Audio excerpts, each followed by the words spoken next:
जोरमथंगा जो वहां के मुख्यमंत्री हैं उन पर निगाहें सबकी टिकी हुई हैं क्योंकि उनका दावा है कि वही सरकार बनवाएंगे। और मिजो नेशनल फ्रंट को बीजेपी का समर्थन था, लेकिन बीजेपी से मिजो नेशनल फ्रंट ने अपना संबंध विच्छेद कर लिया है, यानी कि तलाक हो गया है।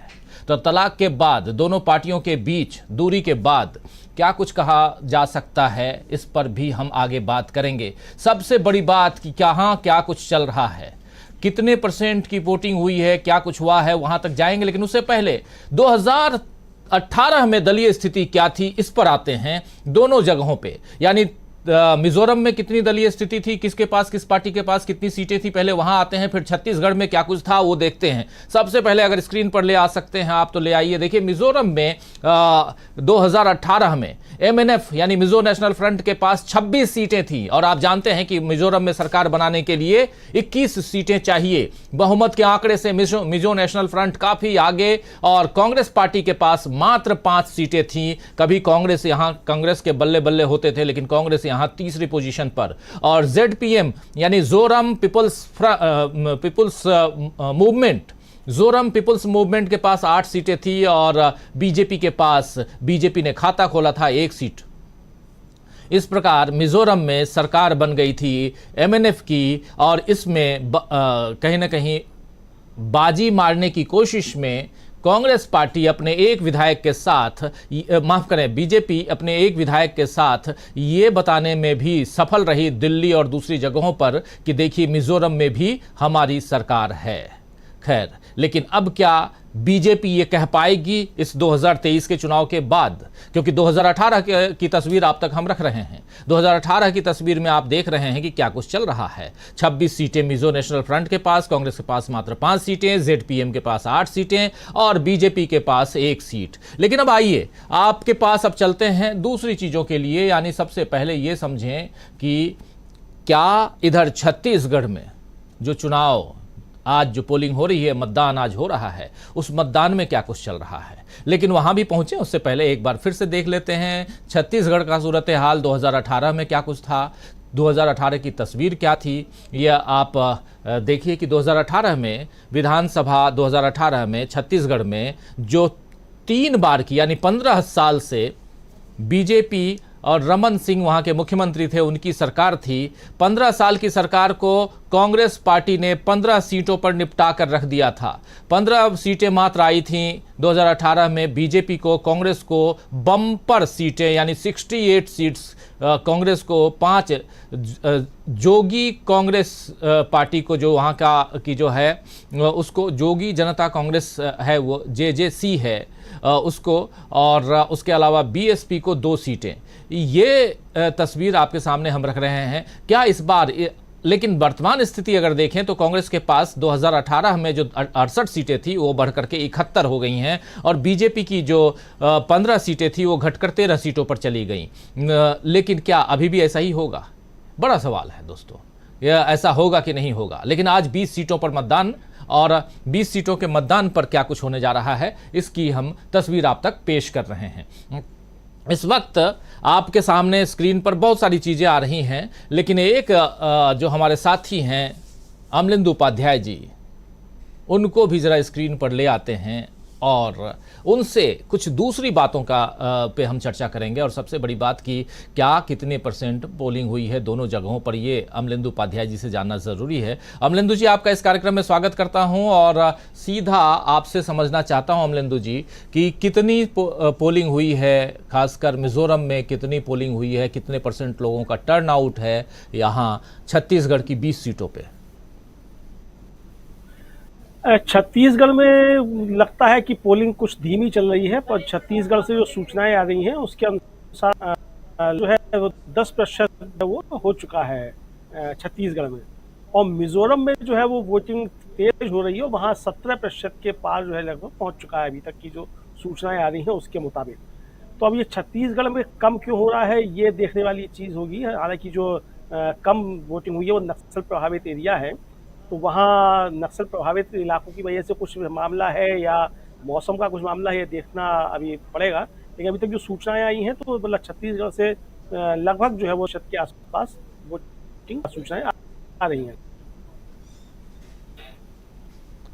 जी जी बिल्कुल अमलेंदु जी, छत्तीसगढ़ में जो पोलिंग है, बस्तर नक्सल प्रभावित एरिया, वहां पोलिंग कम है, कमजोर पोलिंग के साथ क्या इसका भी कोई मैसेज है? ये एक बड़ा सवाल है। इस सवाल का जवाब भी ढूंढने खोजने की कोशिश हम करेंगे, लेकिन सवाल यही है कि आखिर क्या कारण है कि यहाँ पोलिंग कम हो रही है। मिजोरम में हमेशा की तरह अच्छी पोलिंग होती है, इस बार भी उम्मीद यही की जा सकती है कि मिजोरम में अच्छी पोलिंग होगी, लेकिन छत्तीसगढ़ में क्या पोलिंग परसेंटेज को बढ़ते हुए हम देखेंगे? अगर ऐसा नहीं होता है तो ये किसके फेवर में जाता है और किसके खिलाफ जाता है? लेकिन छत्तीसगढ़ में कुछ ऐसे बूथें हैं भी, ऐसी पोलिंग स्टेशन ऐसे बनाए गए हैं जहां पर पहली बार लोग अपने घर से बाहर निकल के 2-3 किलोमीटर के दायरे में पोलिंग कर रहे हैं। ये एक छत्तीसगढ़ के लिए और उस नक्सल प्रभावित एरिया के लिए अच्छी बात है। तो अभी दोस्तों हम चर्चा कर रहे हैं कि क्या कुछ चल रहा है मिजोरम में और क्या कुछ चल रहा है पोलिंग के दौरान छत्तीसगढ़ में। छत्तीसगढ़ की और भी तस्वीरें हम आप तक दिखाएंगे, पहुंचाएंगे थोड़ी देर में,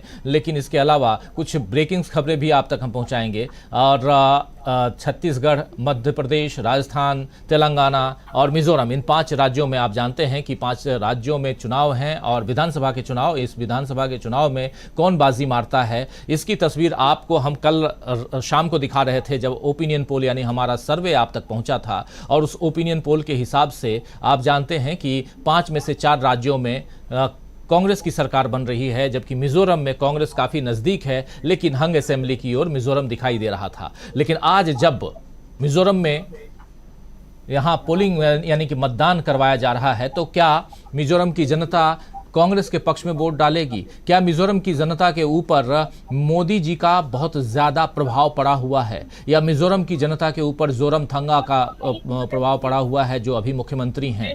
तो बहुत सारे सवाल हैं। इन सवालों का जवाब आपको 23 दिसंबर को मिलेगा, जरूर मिलेगा। लेकिन उससे पहले हम लोग जो बातें कर रहे हैं, जो तस्वीर आप तक पेश कर रहे हैं, उन तस्वीरों पर अगर गौर फरमाएं तो आज की स्थिति परिस्थिति बिल्कुल बदली हुई है। आज सबसे बड़ी बात यह है कि मिजोरम का जो पड़ोसी राज्य है मणिपुर, वहां पर पिछले 6 महीने से, मई महीने से आपको याद होगा कि 3 मई को मिजोरम में पहला वारदात, पहली ऐसी घटना घटती है जिसके बाद से लगातार डिमांड ये की जाती रही कि वहाँ पर प्रधानमंत्री नरेंद्र मोदी जाएं, लेकिन न प्रधानमंत्री नरेंद्र मोदी वहाँ गए, न ही उन्होंने कोई बात की, न ही उस बारे में कोई चर्चा करने की कोशिश की, न ही उस बारे में कि वहाँ की परिस्थितियों को कैसे जल्दी से जल्दी बेहतर बनाया जाए, इस पर उन्होंने बात की। कोई सर्वदलीय बैठक नहीं, कुछ नहीं।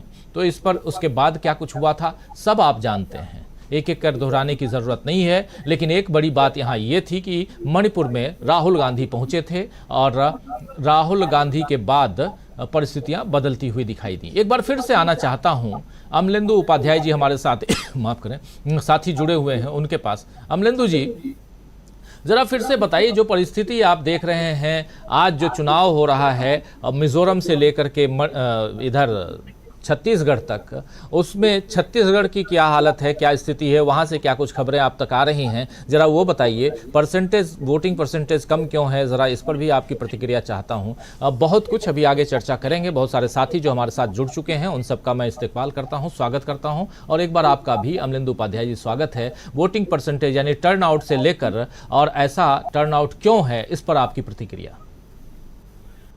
देखिए राजीव, मुझे लगता है कि छत्तीसगढ़ में शायद कोई एंटी इनकम्बेंसी दिखाई नहीं पड़ती, ये भी टर्नआउट कम हो सकता है। दूसरा, चूंकि जहां चुनाव हो रहा है उनमें से 10 सीटें जो है वो तो एकदम खत्म, बिल्कुल नक्सल प्रभावित इलाकों में है, तो वहां भी शायद देर से मतदान जो है वो कहा जाए कि वो रफ्तार पकड़ेगा, क्योंकि सुबह का समय है और दिन निकलने के बाद जो है वहाँ रफ्तार तेज होगी। वैसे भी चूंकि सब रूरल एरियाज हैं तो थोड़ा देर हो सकती है वहाँ निकलने की। लेकिन मिजोरम में जिस रफ्तार से बढ़ रहा है मतदान, पहले सूचना थी कि शायद 15% तक मतदान हुआ है, लेकिन अब सूचनाएं आ रही है 20% तक मतदान हो चुका है। इसका मतलब ये समझा जा सकता है कि मिजोरम में शायद जो है कोई ज़बरदस्त एंटी इनकम्बेंसी देखने को मिल रही है, जिस तरीके से तेजी से वहाँ मतदान हो रहा है। इसको ऐसे समझा जा सकता है, मुझे लगता है, जो मेरा अपना एक आकलन है उसके मुताबिक। क्योंकि मिजोरम में जब से राहुल गांधी गए उसके बाद मिजोरम का समीकरण एकदम बदल गया, और यहाँ तक कि वहाँ के जो मुख्यमंत्री थे उनको साफ तौर पर कहना पड़ा कि जो उनके सहयोगी भारतीय जनता पार्टी है, उसके जो स्टार प्रचारक है प्रधानमंत्री नरेंद्र मोदी, वो उनके साथ जो है कोई वो मंच साझा नहीं करेंगे। कल शाम को जो कांग्रेस के संचार विभाग के प्रमुख हैं जयराम रमेश, उन्होंने राजीव जी एक ट्वीट किया था अंग्रेजी, कहा था कि प्रधानमंत्री की कुछ घंटों के लिए भी मिजोरम जाने की हिम्मत नहीं हुई और उन्होंने मणिपुर, जो लगभग पिछले 6 महीने से चल रहा है, ना जाने की आलोचना के डर से अपनी मिजोरम की यात्रा रद्द कर दी। हालांकि उन्होंने मिजोरम के लिए एक अपना वीडियो जारी किया और जयराम रमेश ने आगे कहा कि मणिपुर, पूर्वोत्तर और शेष भारत के लोग आश्चर्यचकित हैं कि प्रधानमंत्री को अपनी चुप्पी तोड़ने या मणिपुर के सांसदों और विधायकों से मिलने के लिए क्या करना होगा। जयराम रमेश ने इस पर लोगों की राय पूछी है, तो इस पर जबरदस्त प्रतिक्रियाएं जो लोगों की है वो देखने को मिली है और एक तरीके से कहा जाए कि प्रधानमंत्री की भारतीय जनता पार्टी की आलोचना उनके ट्विटर हैंडल पे देखी जा सकती है, जयराम रमेश के। तो मिजोरम में प्रधानमंत्री की घोषणा के बावजूद कि वो जाएंगे कि नहीं जाएंगे, मतलब 30 अक्टूबर को तय हुआ था कि वो जाएंगे और उसके बाद फिर जो है वो बता दिया गया कि वो व्यस्त है, नहीं जा पा रहे हैं। हालांकि प्रधानमंत्री उसके बाद तुरंत जो है चले गए थे गुजरात। तो ये सवाल उठा कि प्रधानमंत्री आखिर मिजोरम क्यों नहीं गए। ये मुझे लगता है कि ये पिछले 2014 के बाद से पहला राज्य ऐसा होगा मिजोरम जहां चुनाव हो रहा है और प्रधानमंत्री नहीं जा रहे हैं। हालांकि जो हैदराबाद के म्यूनिसिपैलिटी के चुनाव हुए थे उस तक में प्रधानमंत्री पहुंच गए थे, भले ही वो वैक्सीन का मुआयना करने के बहाने गए हों, लेकिन पहुंच गए थे। तो यानी जो प्रधानमंत्री म्यूनिसिपैलिटी के चुनाव में भी जो है वो अपना जाने का अवसर निकाल लेते हैं, वो मिजोरम क्यों नहीं जा रहे हैं, ये एक बड़ा सवाल है। मुझे लगता है कि पूरे पूर्वोत्तर के लिए एक बड़ा सवाल अब बन गया है और भारतीय जनता पार्टी को पूर्वोत्तर में इसका जबरदस्त नुकसान होने वाला है, क्योंकि मणिपुर में जिस तरीके से 6 महीने से भारतीय जनता पार्टी की डबल इंजन की सरकार फेल हुई है, और बल्कि ये कहा जाए कि फेल नहीं हुई है बल्कि उनके नेतृत्व में ही वहाँ सब कुछ काम जिस तरीके का हो रहा है, विपक्ष का जो आरोप है और जो जनजातियों के लोग आरोप लगा रहे हैं कि वहाँ सरकार जो है वो एक तरीके से पक्ष बन गई है जनजातियों के खिलाफ। तो मुझे लगता है कि इसका नुकसान भारतीय जनता पार्टी को पूरे पूर्वोत्तर में होने जा रहा है, जो एक स्ट्रांग होल्ड पूर्वोत्तर में भारतीय जनता पार्टी का बन गया था।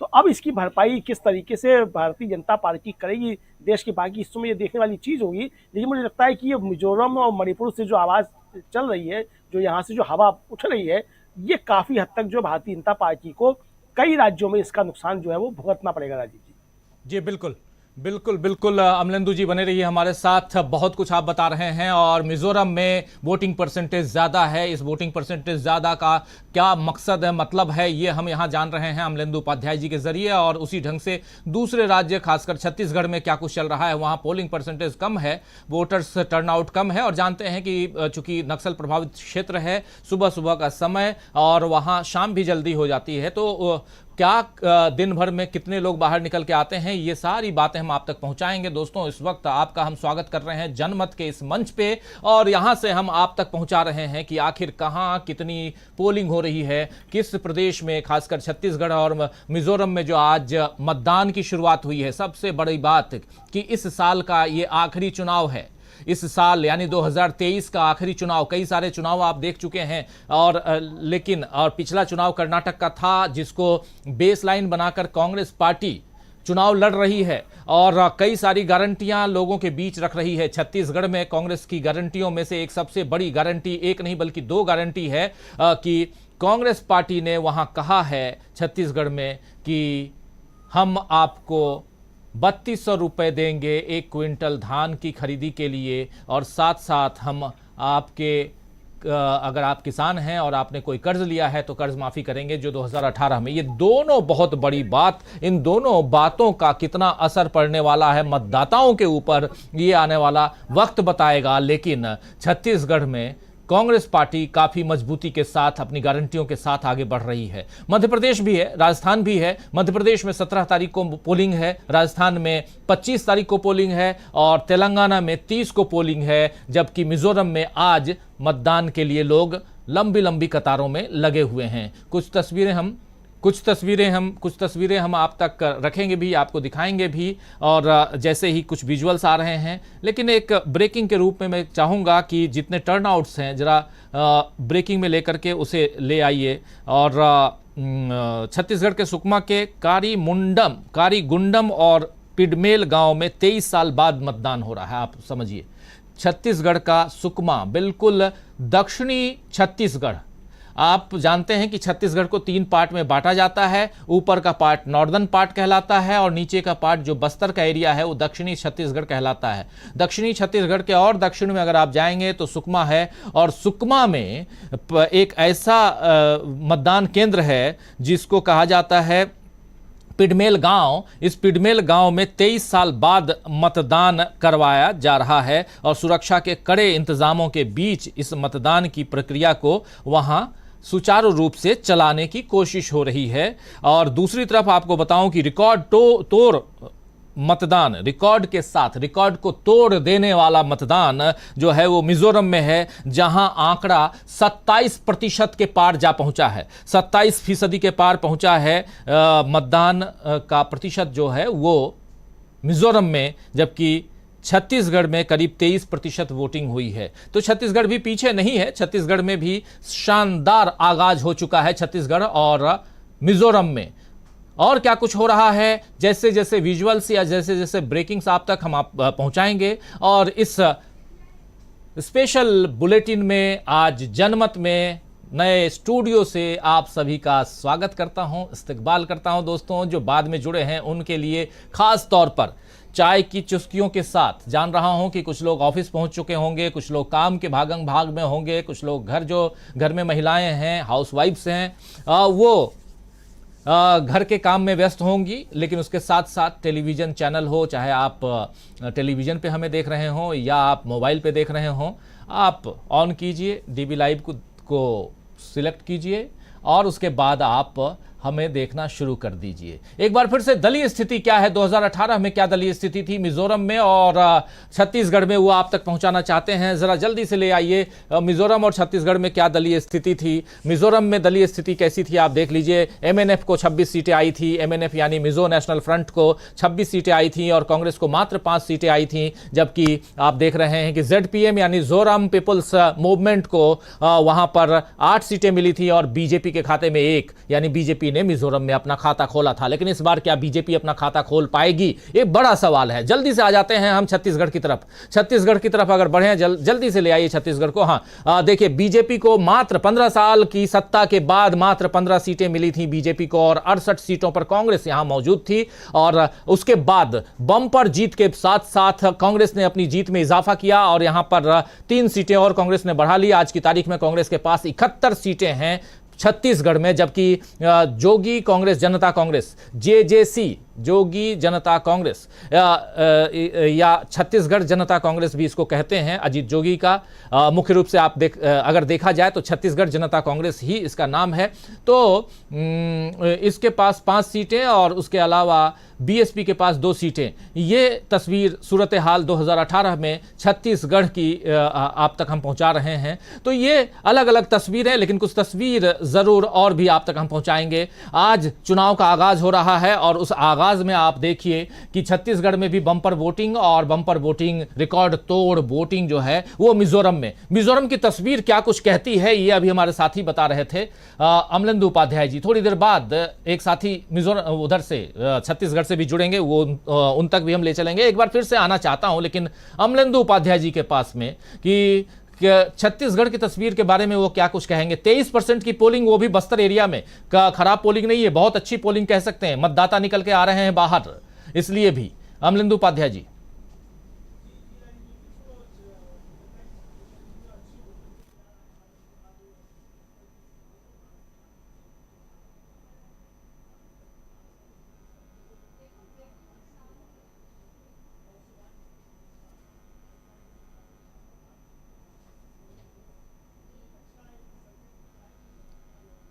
जागरूक हो रहा है और जो समाचार राजीव जी वो याद है, जो वोटर ऐप है चुनाव आयोग का, वो बता रहा है रिकॉर्ड तोड़ मतदान हो रहा है और यह वजह से 31.3% जो है वो मतदान हो चुका है और लोग उत्साह देखने को नजर आ रहा है।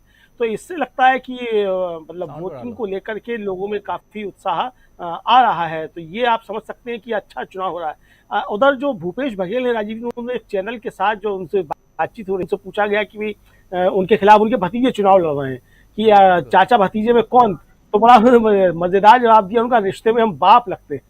तो ये जिस तरीके की अब चुनाव के बीच चर्चाएं सब शुरू हो गई हैं, तो अब चचा जी भतीजे के बीच जो है कौन बाप लगता है कौन क्या लगता है, तो यानी उन्होंने एक संकेत भारतीय जनता पार्टी को देने की कोशिश कर दी है कि रिश्ते में हम बाप लगते हैं। तो अब ये बाप और रिश्ते में क्या सब चीज, ये सब चीजें भी अब शुरू हो गई हैं। मुझे लगता है कि भारतीय जनता पार्टी जो है वो छत्तीसगढ़ में भी जिस तरीके की वो उम्मीदें कर रही थी, वो उम्मीदें उसकी वहां से फलीभूत होती दिखाई नहीं पड़ रही हैं। और भूपेश बघेल जो है वो लगातार कहा जाए कि उत्साह से लबरेज हैं, मतलब वो उत्साह से भरे हुए हैं और आत्मविश्वास से भरे हुए जो है वो भूपेश बघेल वो दिखाई पड़ रहे हैं। तो ये एक अच्छा असर जो मुझे लगता है कि वो भारतीय कांग्रेस के कार्यकर्ताओं के ऊपर डाल रहा है। उधर रमन सिंह भी अपने घर से जब निकले तो वो भी पूजा पाठ करके निकले और संवाददाताओं से बातचीत में उन्होंने भी कांग्रेस के ऊपर, खासतौर से भूपेश बघेल के ऊपर कुछ आरोप लगाए, लेकिन भूपेश बघेल ने भी पलट के जो है काफी कुछ आरोप जो है वो लगाए हैं। तो खैर ये आरोप प्रत्यारोप का दौर चलता रहेगा, लेकिन छत्तीसगढ़ में भी मुझे लगता है कि अब उत्साह जो है नजर आ रहा है और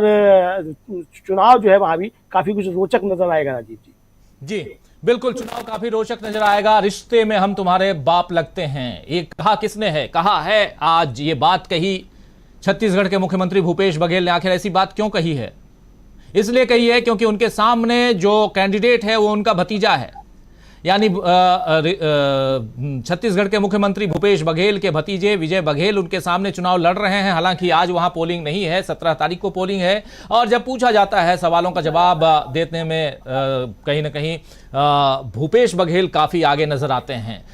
कहा जाता है कि सेंस ऑफ ह्यूमर उनका काफी तेज है, बहुत शानदार तरीके से वो अपनी बात को रखते हैं, बताते हैं। और यहाँ अपने मतलब चाचा जो हैं भतीजे के लिए कह रहे हैं कि रिश्ते में हम तुम्हारे बाप लगते हैं। लेकिन इसका मैसेज, इसका पैगाम सिर्फ पाटन जहां से वो चुनाव लड़ रहे हैं यानी चाचा भतीजा के बीच की बात नहीं है। ये बात जो है बीजेपी और कांग्रेस की है। क्या बीजेपी के सामने कांग्रेस पिता और पुत्र वाली स्थिति में है?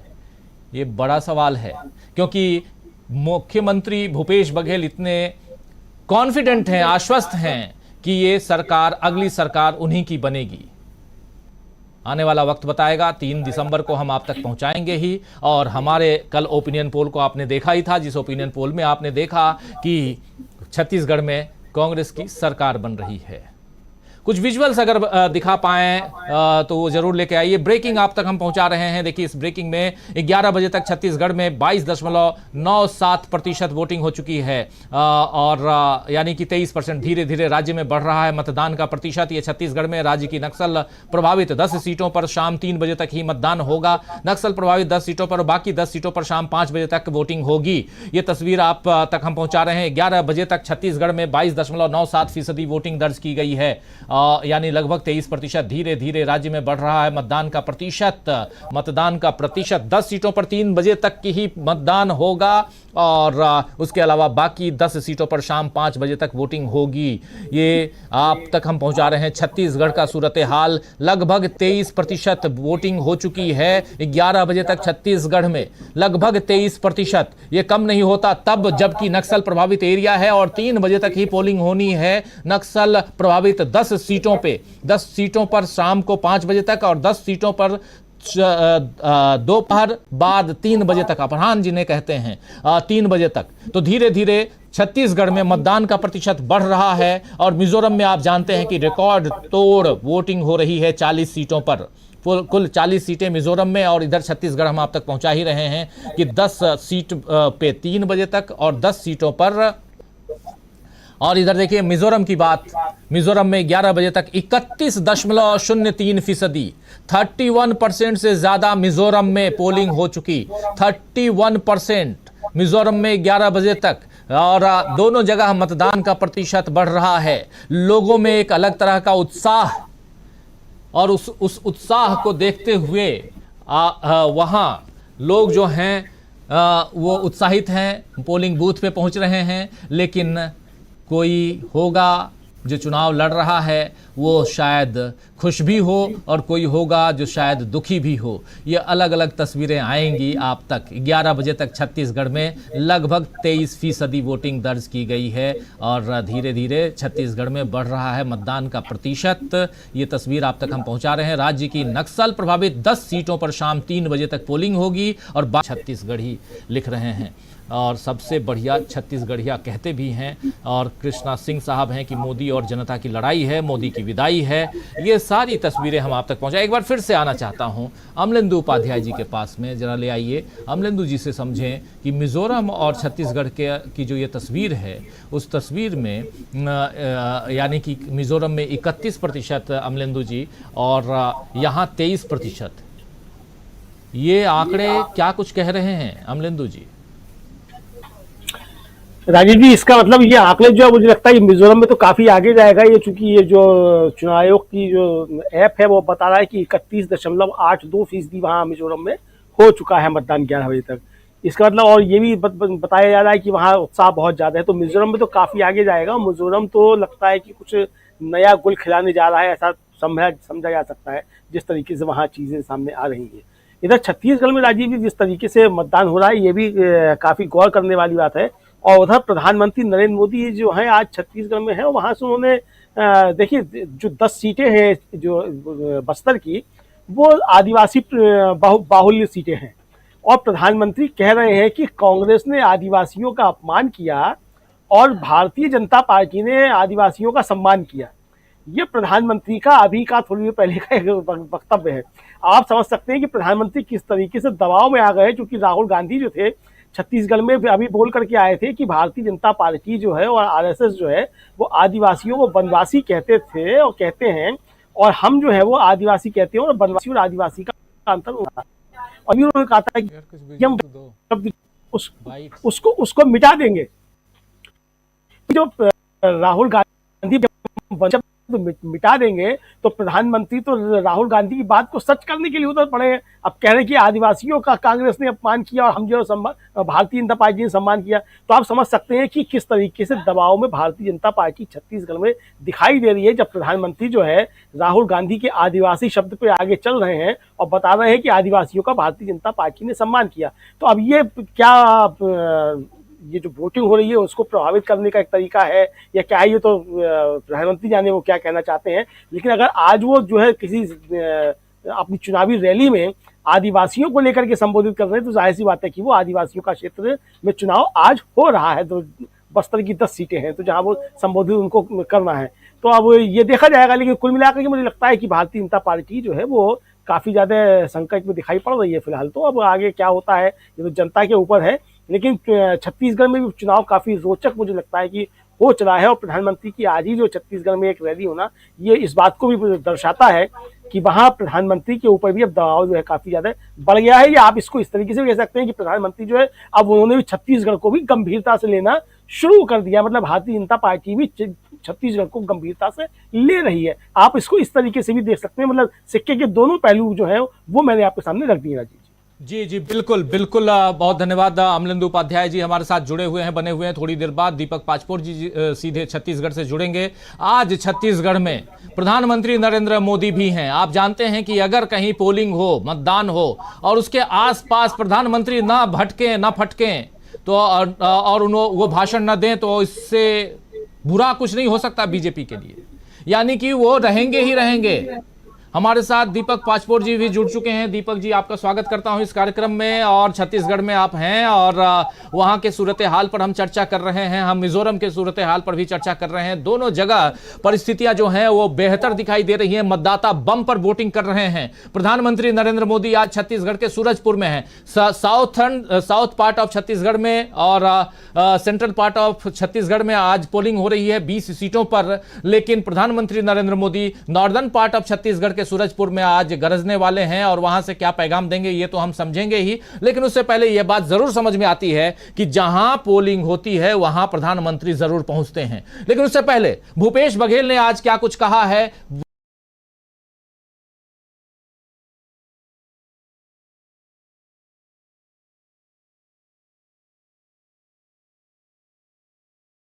धान खरीदी की जाएगी 6000 प्रति मानक बोरा की दर से तेंदुपत्ता और 4000 वार्षिक आपको बोनस दिया जाएगा। बच्चों की पढ़ाई में कोई शुल्क नहीं लगेगा। केजी टू पीजी पहली कक्षा से लेके अब पोस्ट ग्रेजुएशन तक के आपको पढ़ाई में कोई खर्च नहीं होगा। उसी प्रकार से 35 किलो राशन सभी परिवार को मिलेगा, चाहे एपीएल हो बीपीएल हो। 500 रुपया गैस सिलेंडर जितने भी जिसके पास भी गैस कनेक्शन है, चाहे उज्ज्वला हो या दूसरे, सबको उसका लाभ मिलेगा। उसी के साथ साथ जो स्वास्थ्य योजना है डॉक्टर खूबचंद बघेल, उसे 5 लाख से बढ़ा के 10 लाख कर दिया गया है और दुर्घटना में पूरा खर्च हमारी सरकार उठाएगी, आपका आशीर्वाद मिलेगा।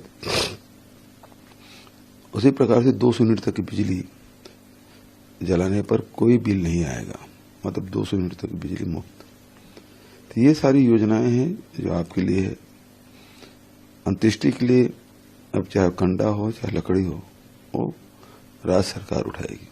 तो कांग्रेस के घोषणा पत्र में ये सारी बातें शामिल है और जितने भी महिला स्व सहायता समूह है, सक्षम योजना है, उसका भी ऋण माफ होगा। जो मोटरयान कर है जिसमें 726 करोड़ रुपए बकाया है, उसे में माफ किया जाएगा। तो इस प्रकार से आम जनता के हित में छत्तीसगढ़ कांग्रेस हमेशा खड़ी रही है और कांग्रेस को ही आपका आशीर्वाद मिले, आपका वोट मिले, ये अपील।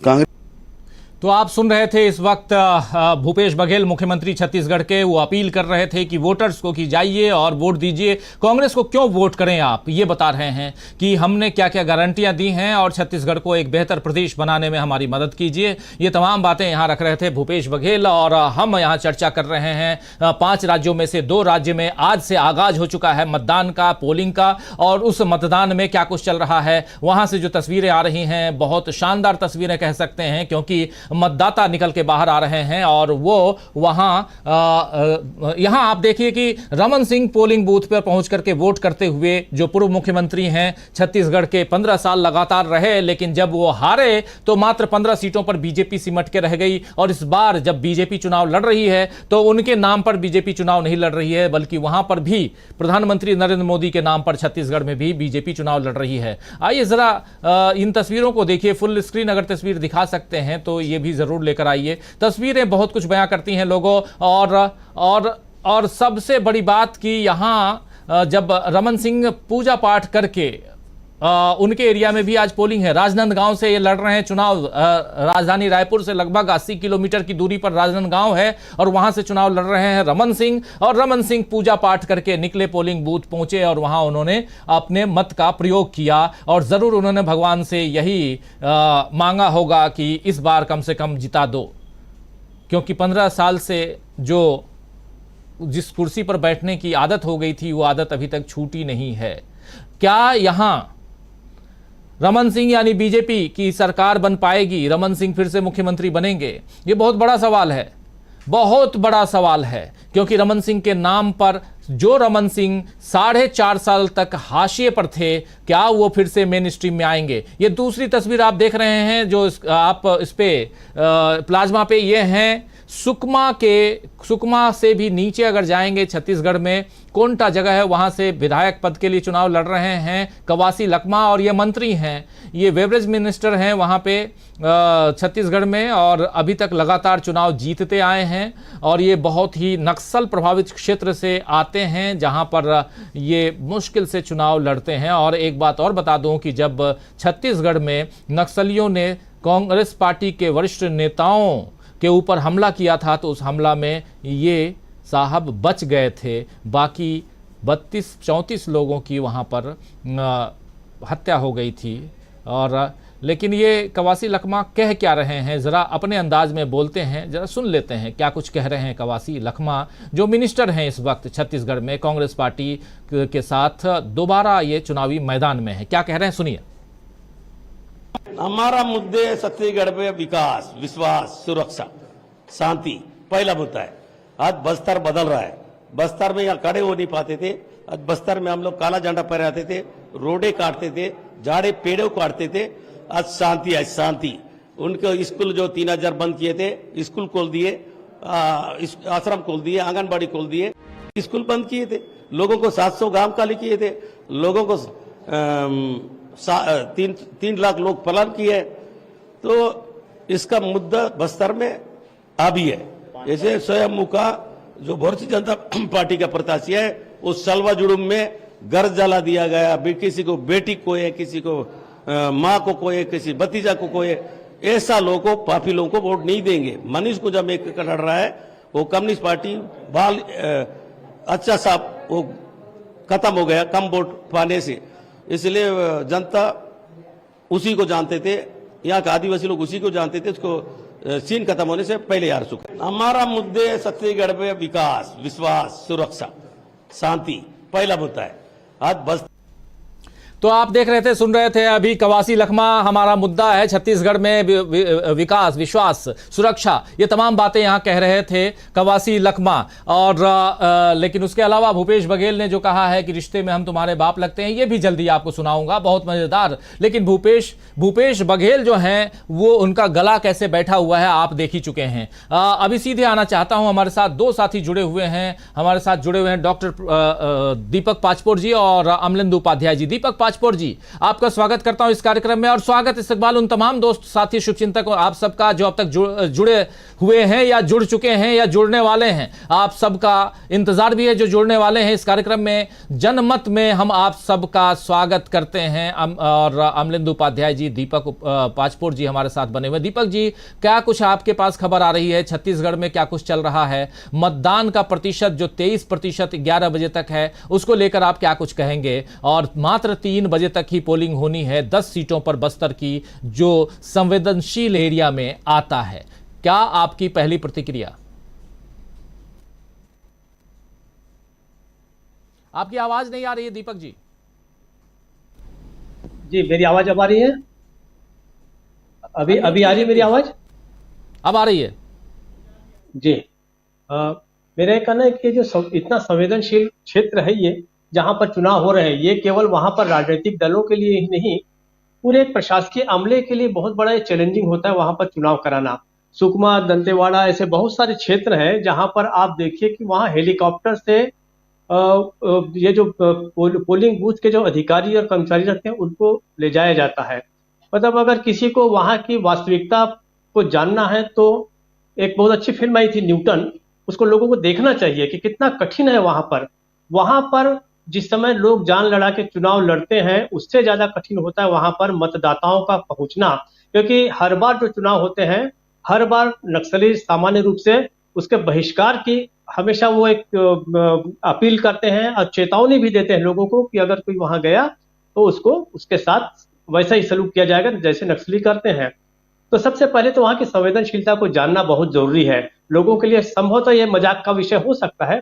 वहां पर जो आप प्रतिशत बता रहे हैं, सामान्य रूप से वहां पर ट्रेंड ये रहता है, सुबह जल्दी वहां शुरू करना पड़ता है, क्योंकि अंधेरा होने के पहले जो टीम होती है, अधिकारियों की टीम, चुनाव कराने वालों के अधिकारी की, उनको लौटना भी बहुत जरूरी होता है।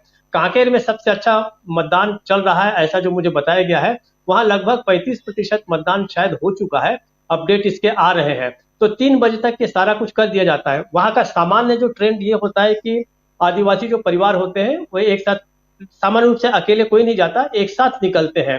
तो खाना वाना होने के बाद, भोजन होने के बाद निकलेंगे तो इसके बाद प्रतिशत बढ़ेगा, एक ऐसा अनुमान लगाया जा रहा है। सभी जो राजनीतिक दल है और वहां पर जो पत्रकार हमारे मित्र काम कर रहे हैं, उनका भी एक कहना है कि बम्पर वोटिंग इस समय भी होनी लगभग तय है। मुझे लगता है कि प्रतिशत 12-1 बजे के बाद और बढ़ेगा और हमें देखना होगा कि किस तरीके से वहां पर मतदान होता है। लेकिन सामान्य रूप से बस्तर बहुत नक्सलियों के चेतावनी धमकी के बाद भी अच्छा मतदान करता है। राजू जी, अब देखना होगा कि थोड़ी देर के बाद 12-12:15 के आसपास जब अपडेट आएगा तो कुल कितना मतदान होता है। राजू जी। बिल्कुल बिल्कुल। अभी आप सुन रहे थे हमारे साथी डॉक्टर दीपक पाचपोर जी को, और छत्तीसगढ़ से सीधे जुड़े हुए हैं। क्या प्रतिशत अब मतदान है और उसका क्या असर पड़ेगा? और कई ऐसे एरियाज हैं जहां अच्छी पोलिंग हो रही है। अच्छी पोलिंग के लिए पहले कहा जाता था कि वो सत्ता पक्ष के लिए नहीं है, लेकिन हमने देखा कि हर जगह अब परिस्थितियां बदलती हुई दिखाई दे रही हैं, और इन परिस्थितियों पर हम गहरी नज़र भी रखते हैं, इसलिए क्योंकि विश्लेषण हमारा मूल मूल अधिकार है और विश्लेषण आपका भी सुनना मूल अधिकार है। हम उन्हीं अधिकारों की बात कर रहे हैं। पोलिंग बूथ पर लोग पहुंच रहे हैं और अपील भी कर रहे हैं। मुख्यमंत्री भूपेश बघेल ने अभी थोड़ी देर पहले अपील की कि आप हमारी गारंटियों को ध्यान में रखते हुए जाइए और वोट कीजिए। आप ज़्यादा से ज़्यादा निकलिए घरों से और पोलिंग बूथ पे जाइए और वोटिंग कीजिए। मिजोरम का भी सूरत हाल यही है कि वहाँ भी ज़्यादा से ज़्यादा लोग निकल के आ रहे हैं और मतदान कर रहे हैं। और अभी आपने देखा कि 31% से ज़्यादा मतदान जो है का प्रतिशत जो है वो छत्तीसगढ़ में है और वैसे ही 35% से ज़्यादा मिजोरम में है। 35, 37, 40 तक भी जब तक हम ये चर्चा कर रहे हैं वो प्रतिशत और बढ़ चुका होगा। लेकिन छत्तीसगढ़ और मिजोरम के आगाज़ के साथ इन 5 राज्यों के चुनाव पर क्या असर पड़ने जा रहा है, मतदाताओं पर क्या असर पड़ने जा रहा है, इस पर भी हम चर्चा करेंगे शाम को जब बैठेंगे तो। लेकिन सबसे बड़ी बात यहाँ पर यही है कि छत्तीसगढ़ में आखिर एक फेज में मतदान क्यों नहीं करवाया जा सकता है? क्या 2 फेज में मतदान करवाना ही ज़रूरी है? ये बड़ा सवाल है दोस्तों। इस सवाल का जवाब ढूंढने की कोशिश कई बार करते भी हैं लोग। तो एक बार आना चाहता हूं अमलेंदु उपाध्याय जी के पास में। अमलेंदु जी, ज़रा आपसे समझना चाहता हूं कि क्या एक साथ में छत्तीसगढ़ में पोलिंग नहीं हो सकती? अमलेंदु जी को स्क्रीन पर ले आइए कि अगर क्या एक बार में पोलिंग नहीं हो सकती है? ये बड़ा सवाल है। अमलेंदु जी जैसे आते हैं स्क्रीन पे तो उन तक हम जाएंगे और ये जानने की कोशिश करेंगे। नक्सल प्रभावित एरिया में अगर 23 साल बाद अगर वहाँ पोलिंग हो रही है, समझिए 23 साल बाद, ये भी बड़ी बात है। अमलेंदु जी, क्या एक साथ नहीं करवाया जा सकता है मतदान? राजीव जी, जब ये सरकार जो है, हमारे प्रधानमंत्री एक राष्ट्र एक चुनाव की बात करते हैं, तो जब एक राष्ट्र में एक साथ चुनाव कराए जा सकते हैं, लोकसभा विधानसभा सबके, तो फिर छत्तीसगढ़ में पूरा एक साथ चुनाव क्यों नहीं कराया जा सकता है? भैया, मध्य प्रदेश इतना बड़ा राज्य है, आप उसमें एक साथ चुनाव करा रहे हैं। और ऐसा नहीं है कि मध्य प्रदेश में भी जो है कुछ परिस्थितियां छत्तीसगढ़ जैसी नहीं हो। अगर इसी का हवाला दिया जा रहा है कि भौगोलिक परिस्थितियों की वजह से इस तरीके से कराया जा रहा है, तो वो परिस्थितियां तो मध्य प्रदेश में भी हैं, तो आप वहाँ भी करा रहे हैं, तो यहाँ भी आप एक साथ करा सकते थे। मुझे लगता है कि ये तो चुनाव आयोग की एक तरीके से कहा जाए विफलता ही कही जाएगी कि वो एक साथ चुनाव नहीं करवा पा रहा है। अब इसके पीछे कोई गणित है, ये कि किस गणित के पीछे है, या इसके पीछे कोई पॉलिटिकल मोटिव है, अब वो तो समझने की चीज़ है कि वो लोग अपनी तरीके से समझ सकते हैं कि इसके पीछे कोई पॉलिटिकल मोटिव भी हो सकता है किस तरीके से। लेकिन चूंकि चुनाव आयोग का मसला है, ये चुनाव आयोग ने तय किया है कि उसको 2 उसमें चरणों में वहाँ चुनाव कराना है, तो ये तो चुनाव आयोग की तैयारियों के ऊपर जो है सवाल मतलब उठते हैं। एक तो आप कह रहे हैं कि आपके पास फोर्सेस की कोई कमी नहीं है, केंद्र से आपके पास ज़बरदस्त फोर्सेस आ रही हैं, आप वहाँ केंद्र की फोर्सेस भी उतार रहे हैं, तो जब आप केंद्र की फोर्सेस के जरिए आप वहाँ चुनाव करा रहे हैं, तो केंद्र से आप और ज़्यादा फोर्सेस भी आप ले सकते थे, तो आप एक साथ भी चुनाव करा सकते थे। अब आप यहाँ करा देंगे आज 7 तारीख को चुनाव, और बाद में आप कराएंगे 17 नवंबर को चुनाव, और उसके बाद 3 दिसंबर को होगी जाकर के मत करवा। तो इतने लंबे समय तक जो है ईवीएम की रखवाली का भी एक सवाल उठेगा। जो जहाँ ये पहले चुनाव हो रहे हैं, ये नक्सल प्रभावित एरिया है, अब वहाँ किस तरीके से रखवाली होगी ईवीएम की इतने लंबे समय तक? अगर ये आपको कराना भी था तो आप ये इलाकों में बाद में फिर चुनाव कराते, सुरक्षा की दृष्टि से अगर आपको कराना चाहते थे। आप इसको 30 नवंबर को करा सकते जब आप तेलंगाना में करा रहे थे। तो अब ये चुनाव आयोग ने किस आधार पे जो है इसको पहले चुनाव कराया है और बाद में जो है बाकी राज्यों में, मतलब बाकी चुनाव चरण हो रहे हैं, लगभग 70 सीटों के बाद में चुनाव होगा। तो अब ये चुनाव आयोग ने क्या किया, इसका कोई अभी तक कोई स्पष्टीकरण सामने आया नहीं है राजीव चुनाव आयोग की तरफ से कि ऐसा क्यों किया गया है। लेकिन ये सवाल निश्चित तौर पे है और जनता के मन में भी सवाल है कि आखिर एक साथ चुनाव छत्तीसगढ़ में क्यों नहीं हो सकता, जबकि 90 सीटें हैं और मध्य प्रदेश जहाँ 200 से ज़्यादा सीटें हैं, राजस्थान जहाँ 200 से ज़्यादा सीटें हैं, तेलंगाना में जहाँ 100 से ज़्यादा सीटें हैं, आप वहाँ सब जगह एक ही दिन में आप चुनाव करवा रहे हैं। तो छत्तीसगढ़ जो है वहीं क्यों इस तरीके से? अच्छा, मिजोरम भी, भाई मिजोरम में भी परिस्थितियां मणिपुर से लगा हुआ है और मिजोरम की परिस्थितियां अगर इस कानून व्यवस्था की दृष्टि से देखी जाए तो मणिपुर के हालात के बाद तो वहाँ की स्थिति भी खराब समझी जा सकती है, जिसका मणिपुर का प्रभाव मिजोरम के ऊपर है। तो वहाँ भी आप जब एक ही दिन में चुनाव करा ले रहे हैं तो आखिर छत्तीसगढ़ में 2 चुनाव क्यों? मुझे लगता है कि इसके पीछे कुछ ना कुछ पॉलिटिकल मोटिव भी कुछ हो सकते हैं। अब ये है कि नहीं है वो अलग का मसला है राजीव जी, मुझको ऐसा लगता है। जी, तो दोस्तों पॉलिटिकल मोटिव है क्या, एक बड़ा सवाल है। क्या पॉलिटिकली मोटिवेटेड लोग जो हैं वो चाहते हैं कि नहीं यहाँ चुनाव 2 चरणों में ही हो? बड़ा सवाल है। इस सवाल का जवाब हम खोजेंगे और ये हमारा फर्ज बनता है कि कम से कम उन सवालों पे बात करें जिन सवालों को लेकर जनता हम तक आती है, पूछती है कि आखिर छत्तीसगढ़ छोटा सा राज्य है, 90 सीटें हैं, उसमें 2 क्यों?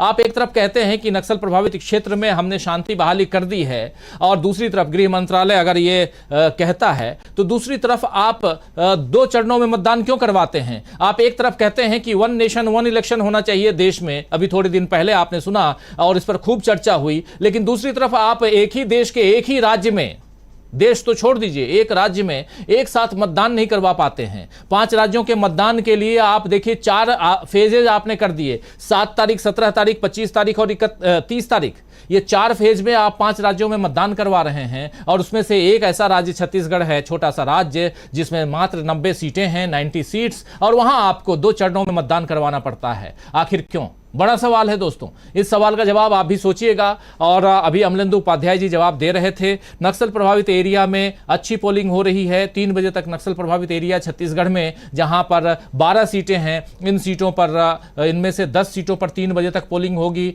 और बाकी जो 10 सीटें हैं, टोटल 20 सीटों पर आज छत्तीसगढ़ में पोलिंग हो रही है, तो बाकी 10 सीटों पर 5 बजे शाम तक पोलिंग होगी। और दूसरी तरफ हम देख रहे हैं कि जो पोलिंग परसेंटेज उधर का है, यानी आइए जरा भूपेश बघेल जी को सुन लेते हैं क्या कुछ कह रहे हैं। और मजेदार तथ्य यहाँ कि रिश्ते में हम तुम्हारे बाप लगते हैं, जरा सुनिए क्या कुछ कह रहे हैं भूपेश बघेल।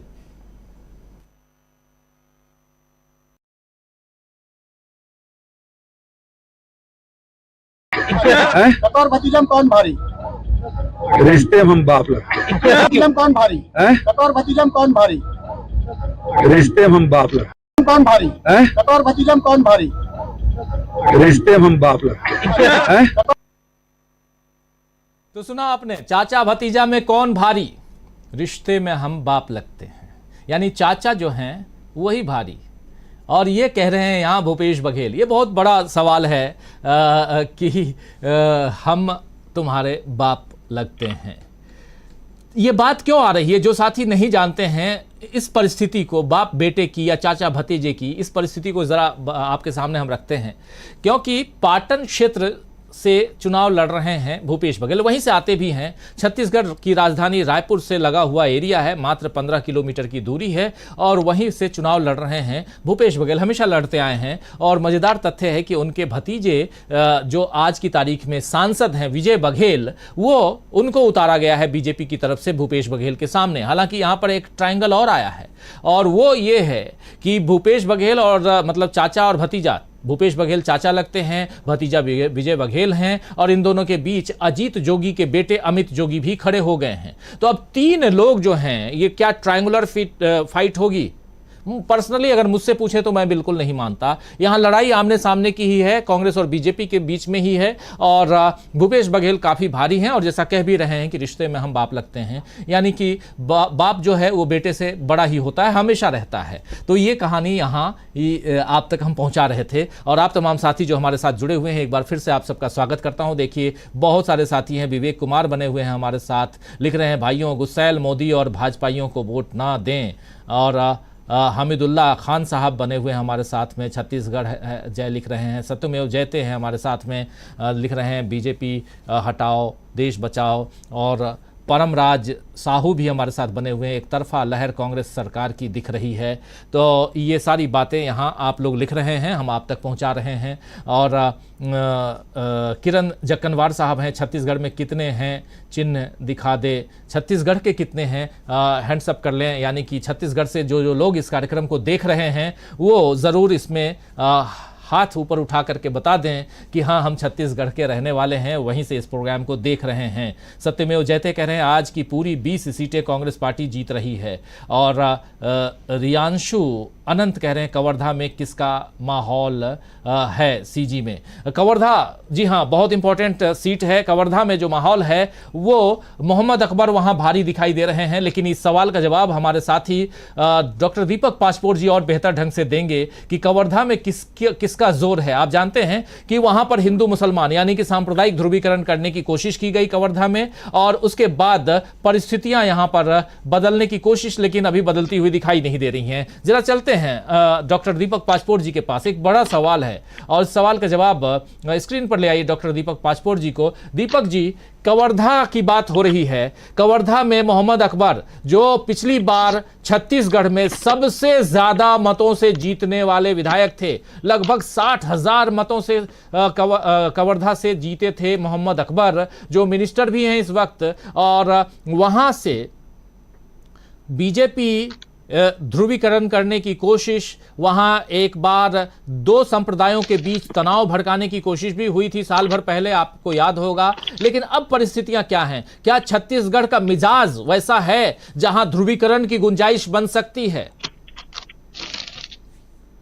जी राजू जी, देखिए यहाँ पर जो मोहम्मद अकबर है, ये आपने सही कहा, और ये बहुत लोकप्रिय है। और छत्तीसगढ़ की तासीर ऐसी कि यहाँ पर हिंदू मुसलमान जैसी कोई यहाँ का कोई इतिहास रहा नहीं, सांप्रदायिक इतिहास रहा नहीं है। लोग बहुत ही मिलजुल कर रहते हैं। और मुझे लगता है कि भारत में शायद बहुत ही कम इलाके ऐसे हैं छत्तीसगढ़ जैसे, जहाँ पर सांप्रदायिकता नाम की कोई चीज ही नहीं है। और हिंदू, मुस्लिम, ईसाई सभी तरह के लोग, आदिवासी भी हैं, अलग अलग समुदायों के लोग हैं, अलग अलग जातियों के लोग हैं। बहुत ही सौहार्दपूर्ण वातावरण रहा है। मोहम्मद अकबर जो है एक तरह से बहुत ही लोकप्रिय नेता हैं। और सबसे बड़ी बात यह है कि कवर्धा कोई ऐसा मुस्लिम बहुत इलाका नहीं है। सबसे मजेदार बात यह है कि वहां पर हिंदुओं की ही संख्या बहुत ज्यादा है, और वहां पर मोहम्मद अकबर जैसे व्यक्ति को सबसे ज्यादा वोट देकर जो जीतना है, वो ये बताता है कि यहाँ पर सांप्रदायिकता और ध्रुवीकरण का मुद्दा चल नहीं सकता। लेकिन बहुत दुर्भाग्यजनक ढंग से इस समय ये कोशिश की गई, और उसके पीछे केवल कवर्धा जीतना या केवल मोहम्मद अकबर को हराना नहीं है, बल्कि पूरे छत्तीसगढ़ में उस तरीके का वातावरण पैदा करने की कोशिश की गई थी। देखिए, छत्तीसगढ़ पिछले कुछ समय से जिस तरीके से विकास हुआ है कांग्रेस का, तो अब उसके बाद भारतीय जनता पार्टी, ये बड़ा दुर्भाग्यजनक है क्योंकि भारतीय जनता पार्टी ने 15 साल तक अगर राज किया है, तो उसके पास तो बताने के लिए बहुत सारी चीजें होनी चाहिए। क्यों नहीं वो सब अपने विकास के दावों को सामने लाते? तो यहाँ पर किया ये गया कि इस तरीके से, ये केवल आज या कल की बात नहीं है। आप देखिए पिछले 1-1.5 वर्षों से यहाँ पर कई तरह के, कालीचरण महाराज ने यहाँ पे बहुत ही सांप्रदायिक किस्म की बातें की, जिसके ऊपर उनके ऊपर मामला भी दर्ज हुआ। उसके बाद हाल ही के दिनों में चुनाव प्रचार के लिए देखिए, हेमंता बिस्वा शर्मा जैसा व्यक्ति 2-2 बार आके गया। योगी आदित्यनाथ यहाँ पर आए हैं, उन्होंने, योगी आदित्यनाथ ने यही कहा कि हम इस राज्य को ठीक करेंगे। मतलब ये जो भाषा है, ये भाषा जो है, कम से कम छत्तीसगढ़ के लोगों को उसके सुनने की आदत नहीं है। मैं नहीं जानता कि भारतीय जनता पार्टी को अपने इस अप्रोच पर, अपने इस तरीके से चुनाव प्रचार में कितना विश्वास है। अनुराग ठाकुर भी आए, उसके बाद स्मृति ईरानी आई। ये उस तरीके के नेता हैं, रविशंकर प्रसाद आए, ये उस तरीके के नेता हैं जो भरपूर सांप्रदायिकता का जहर जो है वो फैलाने के लिए विख्यात रहे हैं। अमित शाह यहाँ पर जो आए, अमित शाह ने कोई बहुत अच्छी भाषा का इस्तेमाल नहीं किया, जिसके ऊपर हम चर्चा कर चुके हैं। अब देखिए, इस तरीके से एक तरफ सांप्रदायिकता, दूसरी तरफ विकास को पूरे के पूरे तरीके से नकारना भी कोई उचित बात नहीं है। हाल ही में मोदी जी जब यहाँ पे आए, एक आदिवासी एरिया में उन्होंने भाषण दिया था, विश्रामपुर गए थे, तो उनका ये कहना था कि कांग्रेस ने आदिवासियों की ओर कोई ध्यान ही नहीं दिया। अब देखिए, लोग जानते हैं, लोगों के पास भी तथ्य है, उनके पास फैक्ट्स हैं कि पिछले कुछ सालों में कांग्रेस ने किया या नहीं किया। उनका ये कहना था कि कांग्रेस ने पिछले 60-70 सालों में आदिवासियों को उनके हाल पर छोड़ दिया है, और आदिवासियों का जो कुछ विकास हुआ है वो हमने किया है। तो इस तरीके से ऐसी बातें कहना जिसके ऊपर सहज विश्वास कोई भी नहीं कर सकता, सामान्य रूप से कोई भी थोड़ा भी जागरूक नागरिक होगा। बाकी ठीक है, वो अपने तरीके से चुनाव प्रचार करने के लिए स्वतंत्र है, वो जो बातें करना चाहे वो कर सकते हैं। लेकिन उन्हें ये भी तो देखना चाहिए कि आपके पास इतना बड़ा अगर चैलेंज है कि आप इस राज्य को वापस फिर से पाना चाहते हैं, तो आप कम से कम ऐसी बातें कीजिए कि जो खप सके लोगों के बीच। मैं कहता हूं कि आपने जब से छत्तीसगढ़ बना है, सबसे लंबा शासनकाल जो है भारतीय जनता पार्टी का रहा है। वैसे ही जैसे पूरे भारत के परिप्रेक्ष्य में हम कहें कि सर्वाधिक लंबा समय जो है वो कांग्रेस का रहा है, यहाँ पर तो भारतीय जनता पार्टी का रहा है, 15 साल रहा है। तो क्यों नहीं आप अपने वो विकास के सारे मुद्दे लाते? क्यों नहीं आप ऐसी एक तरह से, जिसे हम कहते हैं कि व्यवहारिक बातें करते? तो इसी तरीके से सांप्रदायिकता का मुद्दा चलाने की कोशिश तो की, लेकिन जब नहीं चला ये मुद्दा, तो अब आप देखिए कि बिल्कुल आखिरी फेज में इतना बड़ा घोषणा पत्र लेके भारतीय जनता पार्टी आई है कि अब दिक्कत ये हो गई है कि उनके मतदाता और उनके कार्यकर्ता दोनों भ्रमित हैं कि हम विकास की तरफ जाएं या ध्रुवीकरण की तरफ जाएं। या तो आप एक ही बात को पकड़ के रखिए, अगर आप चाहते हैं कि सांप्रदायिक तनाव फैलाकर सांप्रदायिक विभाजन करके वोट पाना चाहते हैं तो आप कम से कम उसी पे टिक के रहिए और देख लीजिए कि क्या ये मुद्दा छत्तीसगढ़ की जनता स्वीकार करती है या नहीं करती। अब जिन चीजों को आप रेवड़िया कहते थे, जिन चीजों की आप आलोचना करते थे, जिस मनरेगा की आप आलोचना करते थे, वो सारा का सारा आपने घोषणा पत्र में शामिल कर दिया है। अब आप बता रहे हैं कि आप हर महीने हर विवाहित महिला को 1,000 रुपए जो है वो मदद राशि देंगे। तो ये रेवड़ी कैसे नहीं हुई? आपको बताना पड़ेगा कि हम जिसके रेवड़िया कहते हैं वो क्या है और ये जो हम दे रहे हैं ये क्या, ये रेवड़िया है या नहीं है। मैं उनके किसी भी बात से मुझे कोई दिक्कत नहीं है। आपको अगर लगता है कि आप इस मुद्दे को लेकर चुनाव लड़ना चाहते हैं तो बड़ी स्पष्टता के साथ आइए, लेकिन कृपया ऐसी बातें न कीजिए कि जो बच न सके और पता चला कि इसके कारण आपको नुकसान हो सकता है, और मुझे लगता है कि उसका नुकसान होगा भी। तो एक स्पष्टता नहीं है भारतीय जनता पार्टी के इस अप्रोच पे। राजीव जी, बिल्कुल एक स्पष्टता होनी चाहिए, साफगोई होनी चाहिए। वो साफगोई नहीं है भारतीय जनता पार्टी में। और बहुत शानदार विश्लेषण डॉक्टर दीपक पाचपोर जी का, कैसे क्या कुछ चल रहा है इस चुनावी मौसम में। हम विश्लेषण तो कर ही रहे हैं लेकिन खबरें भी आप तक पहुंचा रहे हैं क्या कुछ चल रहा है देश की राजनीति में। और 5 प्रदेशों में जो अभी विधानसभा के चुनाव हो रहे हैं उनमें से 2 ऐसा प्रदेश छोटे राज्य हैं दोनों। छत्तीसगढ़ छोटा राज्य, मात्र 90 सीटें, उनमें से 20 सीटों पर पहले फेज में मतदान, और उधर मिजोरम में 40 सीटें कुल हैं, 40 में की 40 सीटों पर भी आज मतदान। इसके अलावा नागालैंड में आज उपचुनाव हो रहा है तापी विधानसभा में, जहां आप आश्चर्य करेंगे कि 60% तक पोलिंग 11 बजे तक हो गई थी। 60% लोग नागालैंड में 11 बजे तक निकल के बाहर आ चुके थे, पोलिंग बूथ पर पहुंच चुके थे। इसके अलावा एक तस्वीर और आपके सामने रखना चाहता हूं। उस तस्वीर के जरिए आपको बताना चाहता हूं कि जो चाचा भतीजा वाली कहानी है, यानी कि भूपेश बघेल और विजय बघेल दोनों चाचा भतीजा हैं। और अभी जो भूपेश बघेल की आपने बाइट सुनी जिसमें कहा गया था कि पूछा गया कि कौन किस पर भारी, चाचा भतीजा कौन किस पर भारी, तो भूपेश बघेल ने साफ साफ कहा कि बाप जो है वो रिश्ते में हम उनके बाप होते हैं, यानी कि जो पिता होता है या चाचा होता है वही भारी होता है, तो जीतेंगे हम ही। लेकिन क्या समीकरण है, समीकरण बताऊं एक इंफॉर्मेशन आपको कि विजय बघेल और भूपेश बघेल दोनों पहले एक ही पार्टी में होते थे, यानी कांग्रेस पार्टी में होते थे। विजय बघेल ने 2003 में कांग्रेस पार्टी छोड़कर एनसीपी में वो चले गए, क्योंकि एनसीपी की कमान उस समय संभाल रहे थे छत्तीसगढ़ में कद्दावर नेता विद्याचरण शुक्ल, पूर्व केंद्रीय मंत्री, वो संभाल रहे थे। वो चले गए थे छत्तीसगढ़ में इसको छोड़ के, कांग्रेस पार्टी को छोड़कर, और एनसीपी शरद पवार की पार्टी उसमें चले गए थे और वहां के अध्यक्ष हो गए थे। इसके बाद में विजय बघेल भी उनके साथ चले गए, यानी कि विद्याचरण शुक्ल के साथ में। और 2003 का जो चुनाव हुआ, उस चुनाव में पाटन से उनके सामने उनके चाचा भूपेश बघेल उतरे, लेकिन विजय बघेल तब हार गए अपने चाचा से।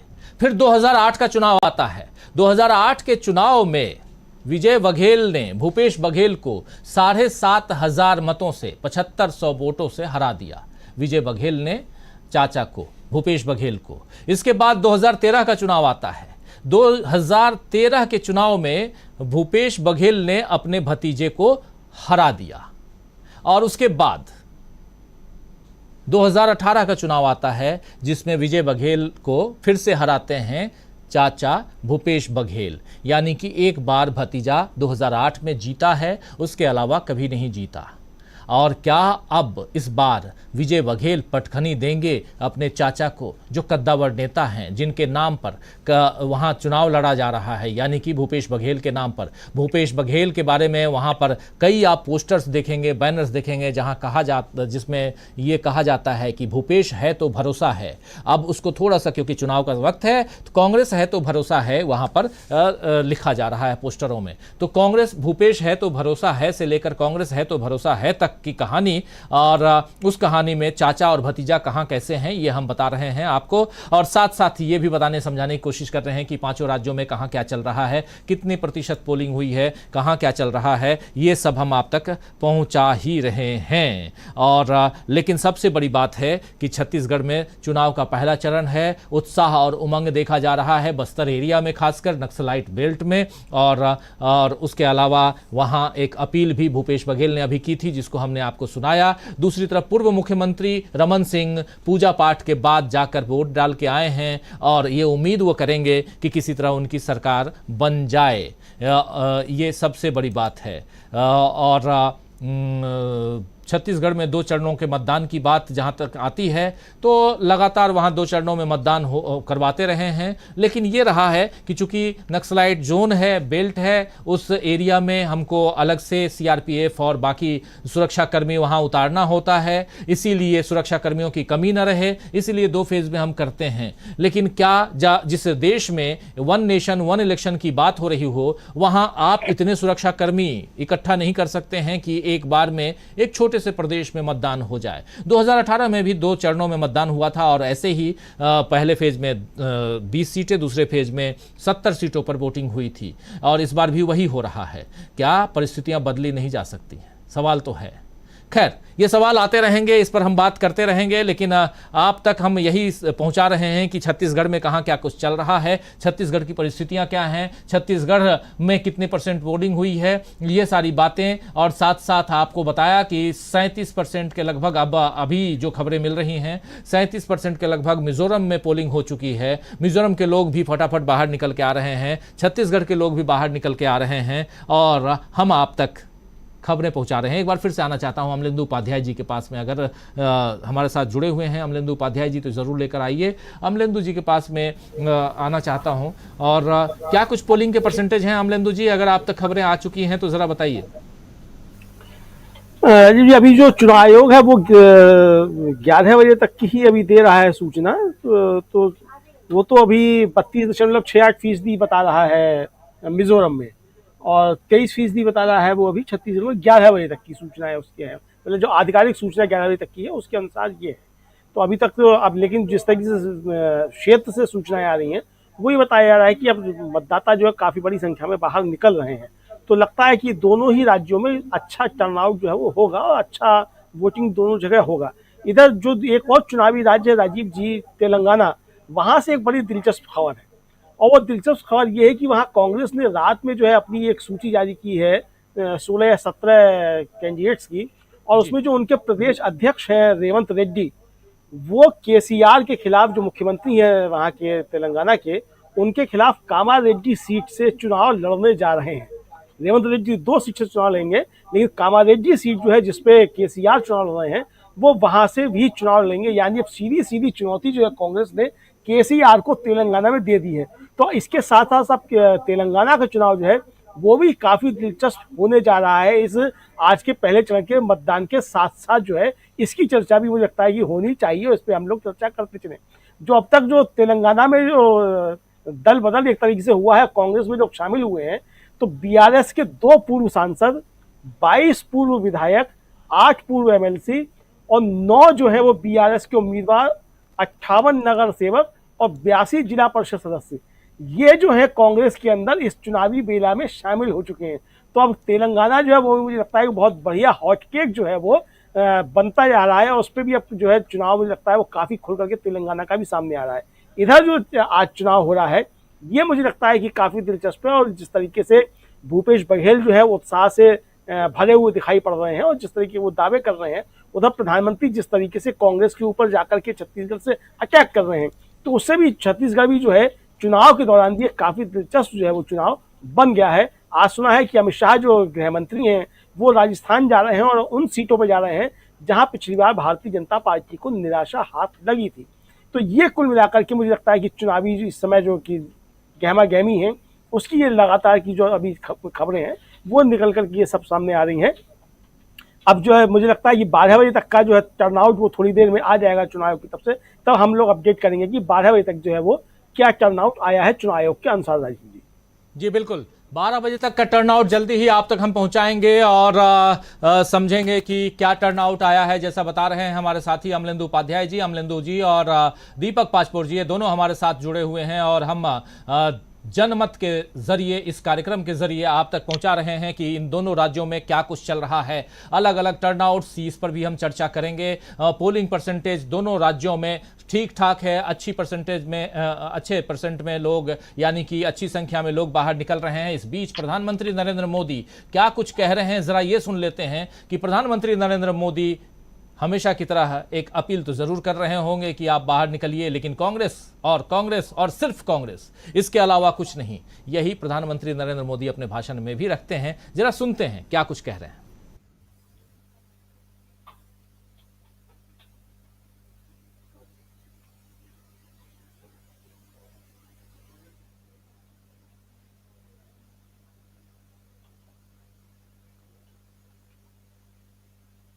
आज छत्तीसगढ़ में पहले चरण का चुनाव भी हो रहा है और अब तक जो मुझे खबर मिली है, बड़े उत्साह उमंग के साथ भारी मतदान हो रहा है। सभी मतदाताओं से मेरी अपील है कि बिना डरे, बिना हिचके मतदान अवश्य करें। ये लोकतंत्र का उत्सव है, हर नागरिक का उत्सव है। ये छत्तीसगढ़ के नए भविष्य के निर्माण का उत्सव है। इसलिए ज्यादा से ज्यादा संख्या में वोट डालकर आपको छत्तीसगढ़ में एक मजबूत सरकार बनानी है। तो ये बीजेपी के ट्विटर हैंडल से लेकर हम आप तक तस्वीर दिखा रहे थे, और इस तस्वीर में, इस बाइट में छत्तीसगढ़ में प्रधानमंत्री नरेंद्र मोदी और अपील कर रहे हैं, बिना डरे, बिना हिचके जाइए मतदान कीजिए। बिल्कुल बिना डरे, बिना हिचके जाइए और मतदान कीजिए और अपनी सरकार चुनिए। ये अपील हम भी कर रहे हैं। और बाहर निकलिए, मतदान कीजिए और अपने मतों का प्रयोग इस ढंग से कीजिए कि आपकी अपनी सरकार बने, आपको लगे कि हमारी सरकार है। ये बहुत ज़रूरी है और इस चीज़ का आगाज़ आज से हो रहा है, इस बात का आगाज़ आज से हो रहा है कि हो चुका है, कह सकते हैं कि हमारी अपनी सरकार बने।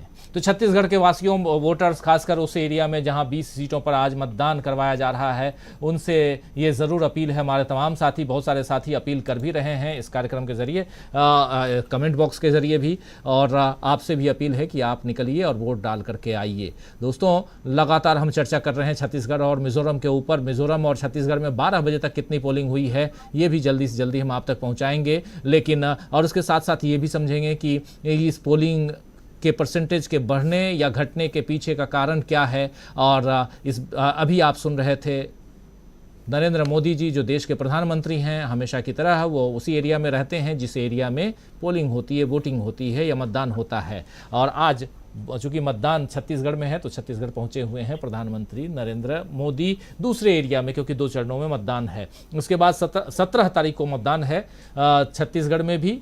छत्तीसगढ़ की 70 सीटों पे और दूसरी तरफ मतदान है उधर मध्य प्रदेश की 230 सीटों पे एक साथ।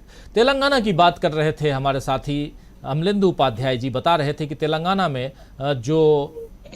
अभी जो एक लिस्ट आई है कांग्रेस की, उस लिस्ट में रेवंत रेड्डी, जो तेलंगाना के प्रदेश कांग्रेस के अध्यक्ष हैं, वो चुनाव लड़ रहे हैं सीधे वहां के मुख्यमंत्री के सामने।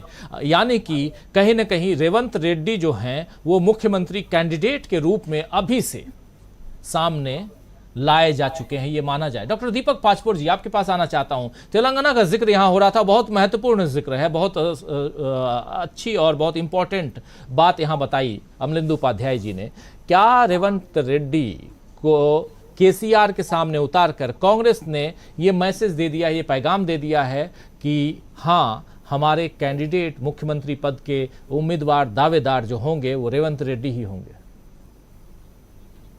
मुझे लगता है राजू जी कि कम से कम छत्तीसगढ़ और तेलंगाना ऐसे 2 राज्य हैं जहां मुख्यमंत्री पद को लेके किसी तरीके का कोई विवाद नहीं, बड़ी स्पष्टता है। जैसे यहाँ पर जो है भूपेश बघेल, अगर कांग्रेस जीतती है तो मुझे नहीं लगता कि उनके अलावा कोई दूसरा उम्मीदवार होगा।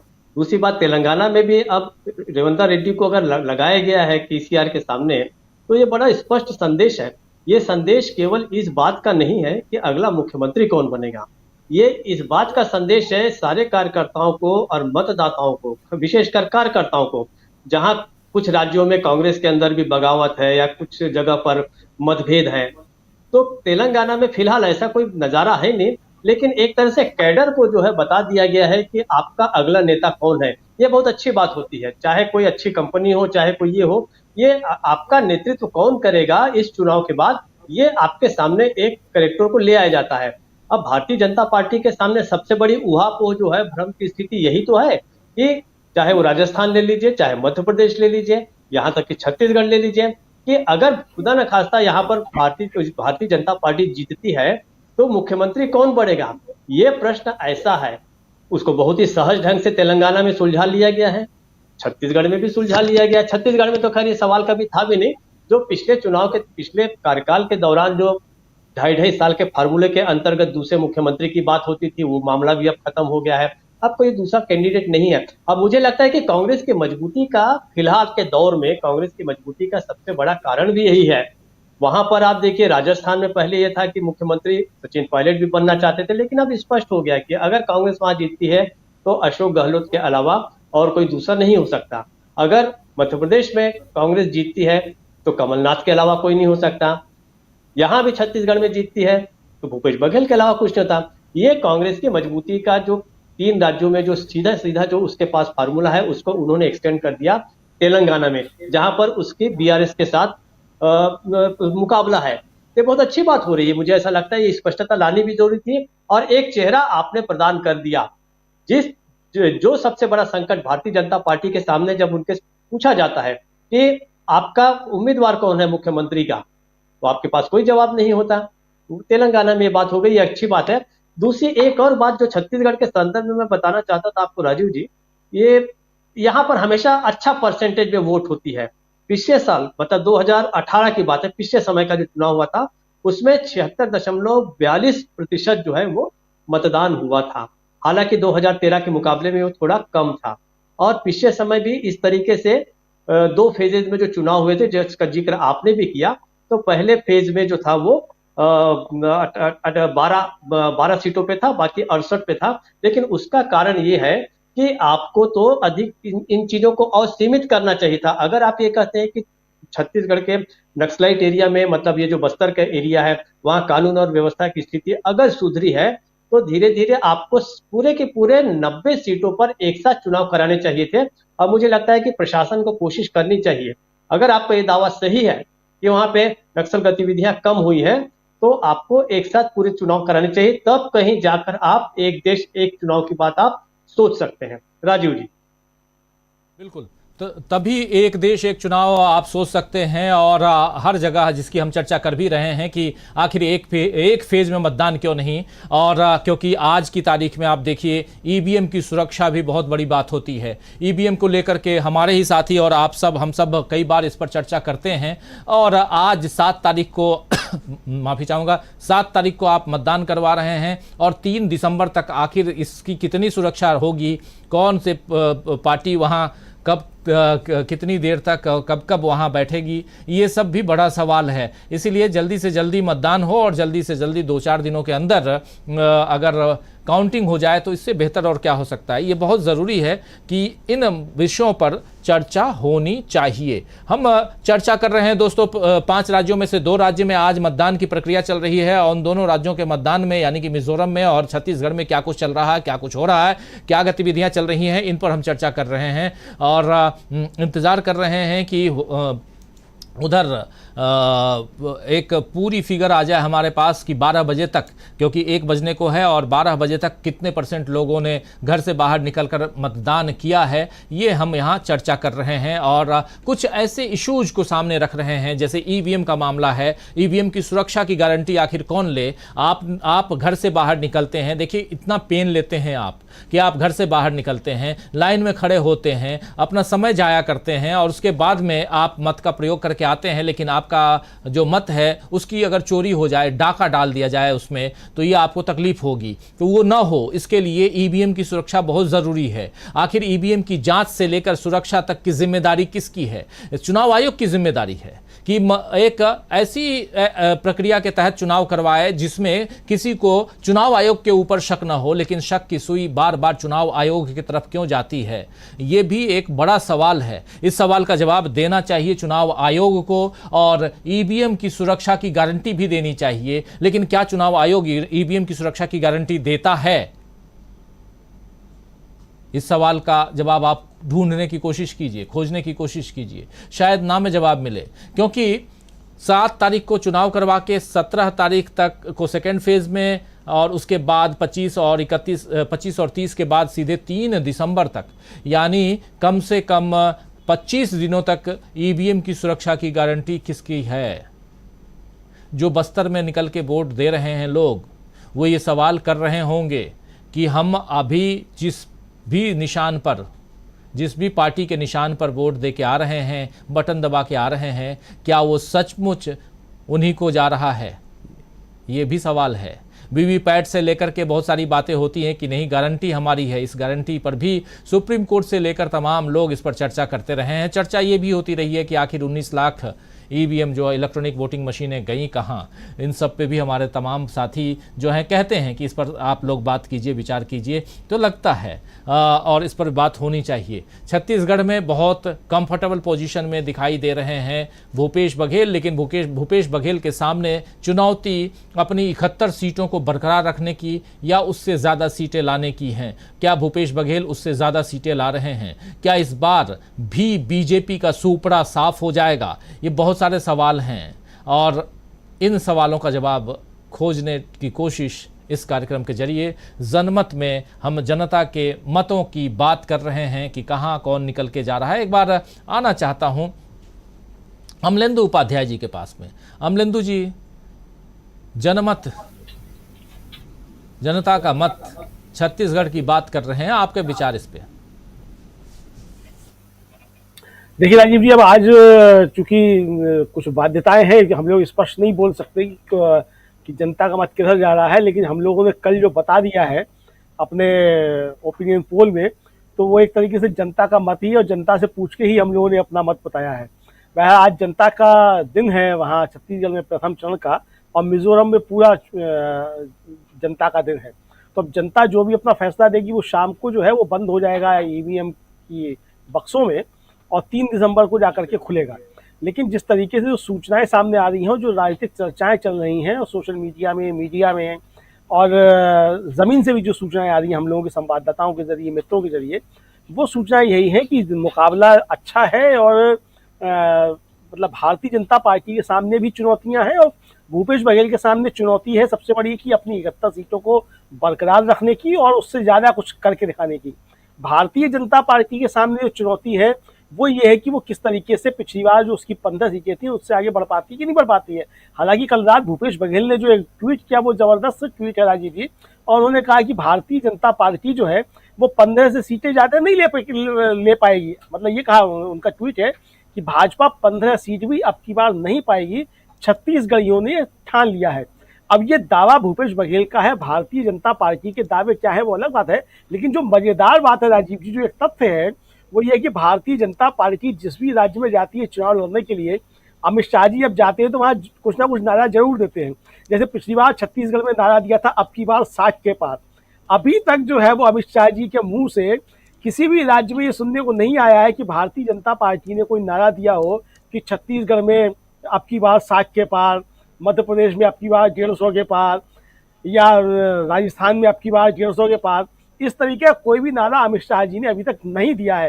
तो ये क्या संकेत दे रहा है ये तो अमित शाह जी जाने। हम लोग जो संकेत ग्रहण कर रहे हैं वो संकेत ग्रहण कर रहे हैं कि अच्छी सूचनाएं भारतीय जनता पार्टी के पास शायद इन 5 राज्यों के चुनाव से नहीं आ रही हैं, वरना अब तक कुछ ना कुछ तो नारे दिए ही जाते हैं अमित शाह जी की तरफ से कि अब की बार इतने पार। तो ये पार के नारे जो है अभी तक मैंने तो नहीं सुने, बाकी अमित शाह जी ने कहीं दिए हों तो मैं कह नहीं सकता राजीव जी। जी बिल्कुल बिल्कुल, जो आप बात कह रहे हैं बहुत महत्वपूर्ण बात है यहाँ बता रहे हैं। और अमलेंदु उपाध्याय जी और दीपक पाचपोर जी हमारे साथ बने हुए हैं। और दूसरी तरफ अब खबर ये भी है कि इधर छत्तीसगढ़ में मतदान है, उधर मिजोरम में मतदान है। राहुल गांधी उत्तराखंड में थे, केदारनाथ में थे, केदारनाथ में सेवाएं देने के बाद अब वो दिल्ली की तरफ लौट रहे हैं और इसके बाद चुनाव का आगाज हो चुका है। चुनावी प्रचार में राहुल गांधी नजर आएंगे।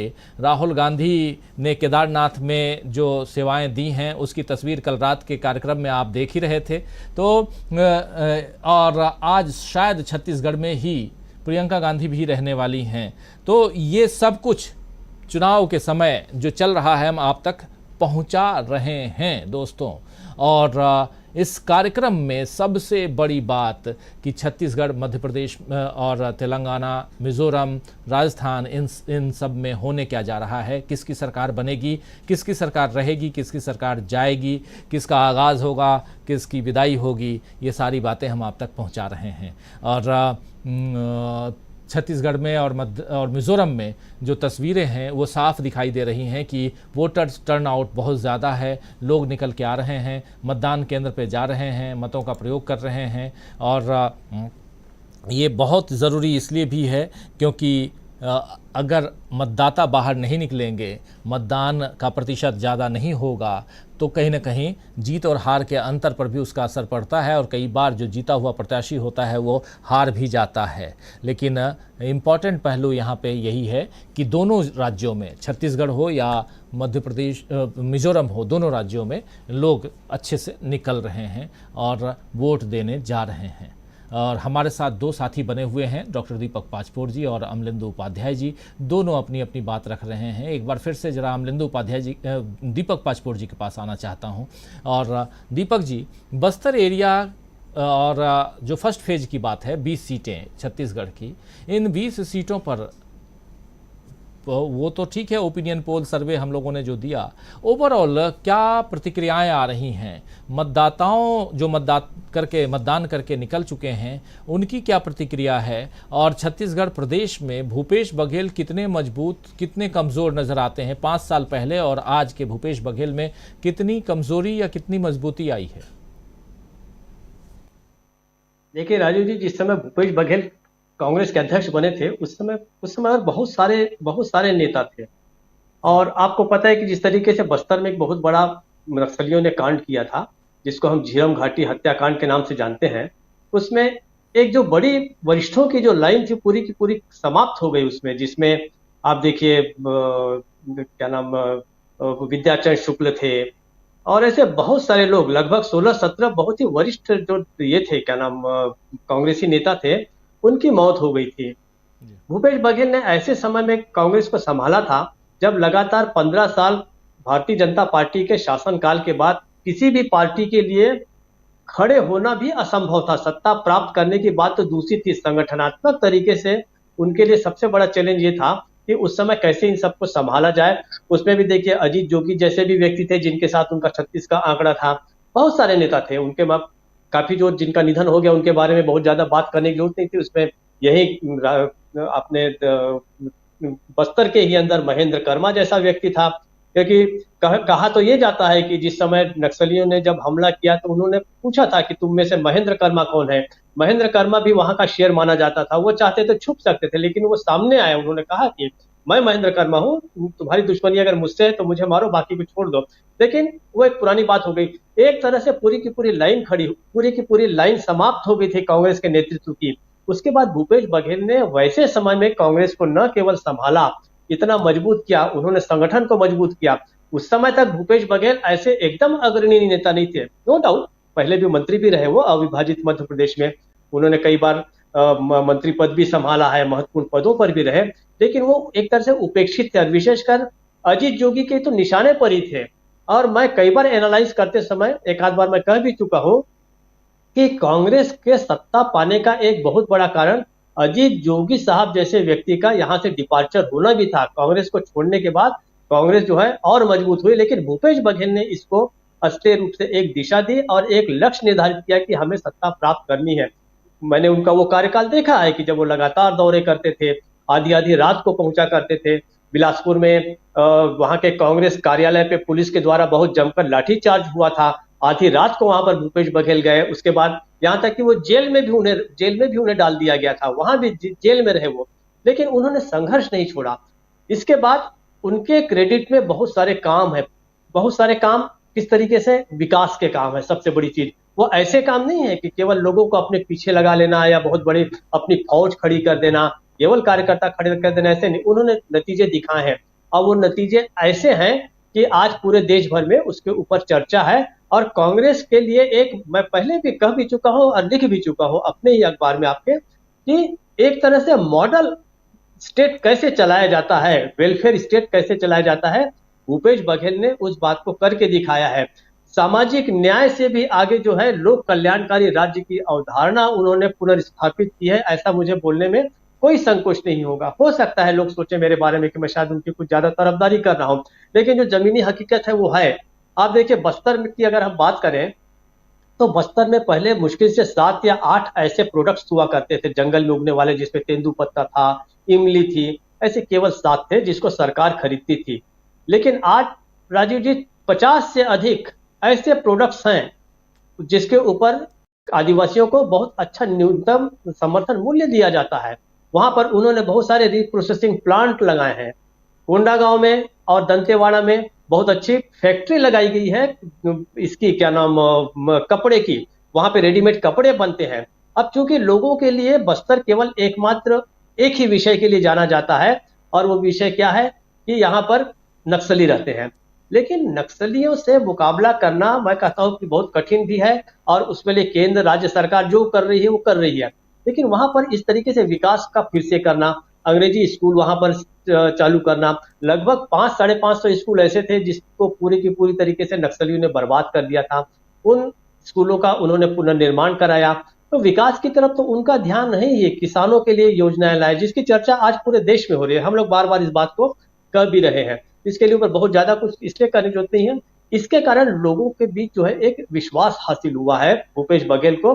अब भूपेश बघेल की मजबूती का सबसे बड़ा कारण ये है कि वो कुछ तो इनोवेटिव सोचते हैं।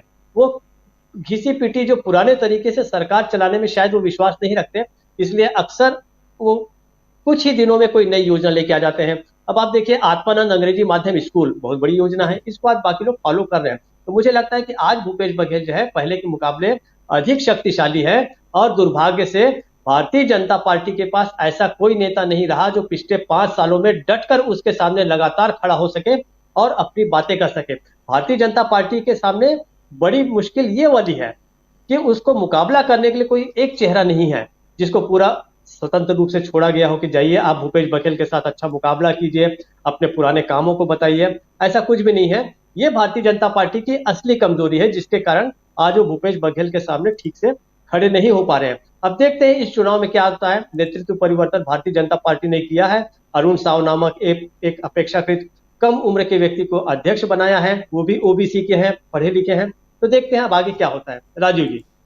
जी बिल्कुल बिल्कुल, देखते हैं आगे क्या होता है। छत्तीसगढ़ और मिजोरम में आज मतदान, लोग जो हैं बड़ी संख्या में बाहर निकल के आ रहे हैं और मतों का प्रयोग कर रहे हैं। छत्तीसगढ़ में जो दलीय स्थिति है 2018 की, फटाफट जरा ले आइए उसको स्क्रीन पे। छत्तीसगढ़ में आप जानते हैं कि 15 सीटों पर मात्र सिमट कर रह गई थी बीजेपी 2018 में, और 68 सीटें जीतकर बल्ले बल्ले वाली स्थिति में थी कांग्रेस पार्टी। और छत्तीसगढ़ और मिजोरम में आज जो मतदान है, देखिए छत्तीसगढ़ 15 सीटें बीजेपी, कांग्रेस 68 सीटों पर, और जनता कांग्रेस, छत्तीसगढ़ जनता कांग्रेस जो है यानी जोगी कांग्रेस, ये इसको मात्र 5 सीटें, अजीत जोगी ने अपनी पार्टी बनाई थी, उनको मात्र 5 सीटें आई थी। और बीएसपी को 2 सीटें आई थी। बहुजन समाज पार्टी, मायावती जी की पार्टी है, और उनको मात्र 2 सीटें आई थी। इस प्रकार कांग्रेस पार्टी बहुत मजबूती के साथ, और जैसे जैसे समय आगे बढ़ता गया, उपचुनावों में भी कांग्रेस की जीत होती गई। और जितने भी उपचुनाव हैं, चाहे